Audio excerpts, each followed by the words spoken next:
Olá, seja muito bem-vindo ao Mundo Filosófico. Meu nome é Walter e no vídeo anterior nós exploramos uma ideia fascinante. A possibilidade de que a consciência humana esteja aprendendo a criar. Falamos sobre a mente como uma espécie de oficina da alma. Um espaço onde pensamentos, emoções e intenções moldam lentamente quem somos. Mas hoje nós vamos dar um passo adiante. Porque surge então uma pergunta que é inevitável. Se pensamentos possuem poder, o que então exatamente eles são?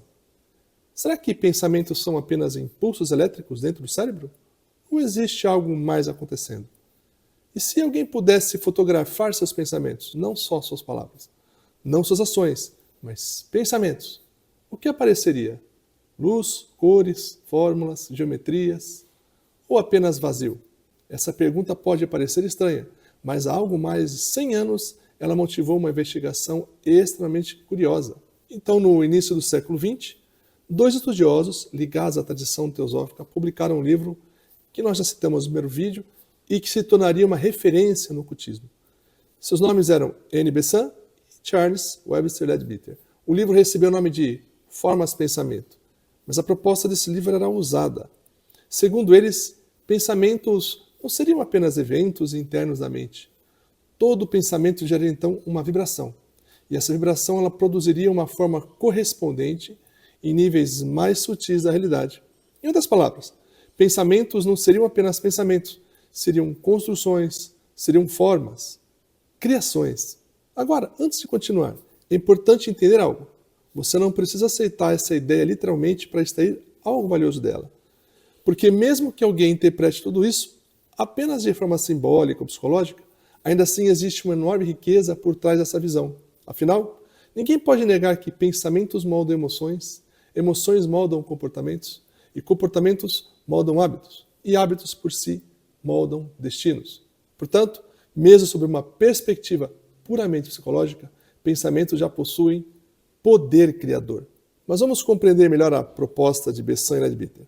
Segundo eles, todo pensamento possui algumas características fundamentais. Primeiro, todo pensamento possui intensidade. Então, um pensamento passageiro cria pouco impacto, mas um pensamento repetido centenas de vezes ganha força. Segundo eles, todo pensamento então possui direção. Pensar em si mesmo é diferente de pensar em outra pessoa. Pensar em ajudar é diferente de pensar em ferir. Pensar em construir, então, é diferente de pensar em destruir. Todo pensamento possui qualidade emocional, e é justamente aqui que a teoria se torna fascinante. Porque diferentes emoções gerariam diferentes formas. Segundo os autores, então, a raiva tende a produzir formas agressivas, pontiagudas, explosivas, irregulares, como lanças ou até mesmo fragmentos sendo lançados para fora. Já o medo produziria, então, formas nebulosas, difusas, instáveis, como nuvens sem direção definida. O amor, por sua vez, produziria, então, formas suaves, radiantes, expansivas, harmônicas, como se algo estivesse irradiando luz em todas as direções. A devoção espiritual, então, apareceria como estruturas ascendentes, azuis e douradas, movimentos voltados para cima, como chamas ou colunas de luz.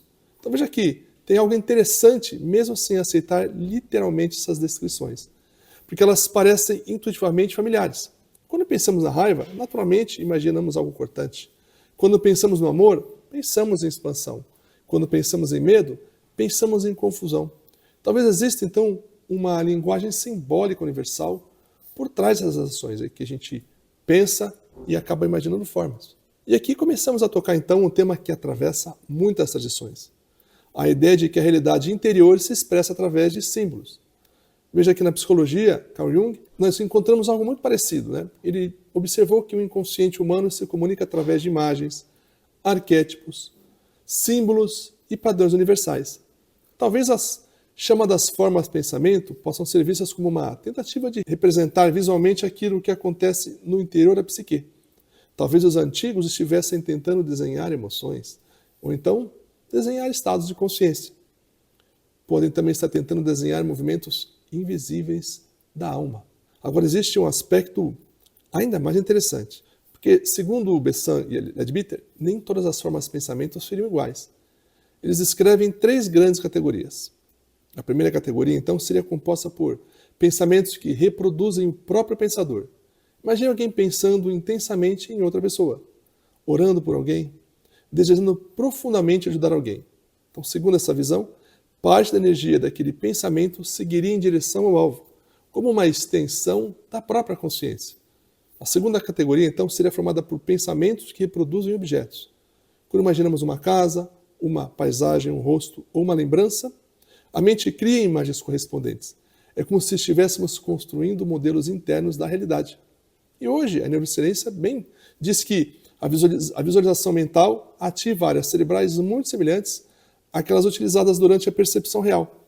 Então, de certa forma, já estamos constantemente criando representações internas do mundo. A terceira categoria, então, talvez seja a mais fascinante. São os pensamentos simbólicos. Aqui não aparecem pessoas nem objetos, mas formas.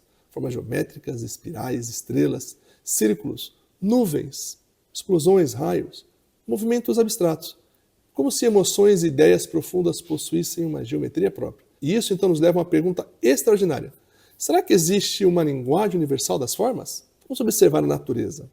Ou então em galáxias que formam espirais, furacões formam espirais, conchas formam espirais, flores seguem padrões geométricos, cristais crescem geometricamente. Flocos de neve exibem simetrias impressionantes. Por que a natureza parece tão apaixonada por padrões? E se a mente humana também seguisse princípios semelhantes? E se pensamentos organizassem energia através de formas? Talvez seja por isso que os símbolos sempre exerceram tanto poder sobre a humanidade. Bandeiras, brasões, mandalas, ícones religiosos, runas, selos e também imagens sagradas. Todos parecem tocar algo profundo dentro de nós, como se existisse uma camada da consciência que compreendesse a linguagem visual muito antes das palavras. Mas existe uma pergunta ainda mais importante. O que acontece então quando alimentamos continuamente um mesmo padrão mental? O que acontece quando passamos anos cultivando medo, ou ressentimento, ou culpa, esperança, ou gratidão? Mesmo que não existam formas astrais visíveis, essas repetições certamente criam estruturas psicológicas, criam hábitos emocionais e criam também filtros através dos quais enxergamos a realidade. Talvez isso seja então algo que torna um pensamento tão importante, não apenas porque ele descreve o mundo, mas porque ajuda a construí-lo. Então talvez Bessan e Leadbeater estivessem certos. Talvez pensamentos realmente criem formas em níveis invisíveis da realidade. Talvez também Jung estivesse certo. Afinal, essas formas talvez possam ser expressões profundas do inconsciente. E talvez ambas as visões estejam observando aspectos diferentes do mesmo fenômeno. Então o que sabemos com certeza é que pensamentos importam. Eles moldam quem somos, influenciam nossas emoções, afetam as nossas escolhas e participam também silenciosamente da construção da nossa experiência de vida. No próximo vídeo, então, vamos explorar uma questão ainda mais integrante. Se pensamentos individuais criam padrões, o que acontece quando milhares ou milhões de pessoas pensam a mesma coisa ao mesmo tempo? Será que grupos humanos criam campos mentais coletivos? Será que ambientes absorvem emoções? Será que existe algo por trás da ideia de egrégoras? Esse será o próximo passo da nossa jornada. E se esse tema então despertou sua curiosidade, deixa um comentário aqui com a gente. Qual é a sua visão? Pensamentos são apenas pensamentos? Ou existe algo mais acontecendo por trás deles? Se inscreva no canal Mundo Filosófico e continue conosco nessa jornada pelos mistérios da consciência, da alma e da realidade. E até o próximo vídeo, hein? Tchau, tchau.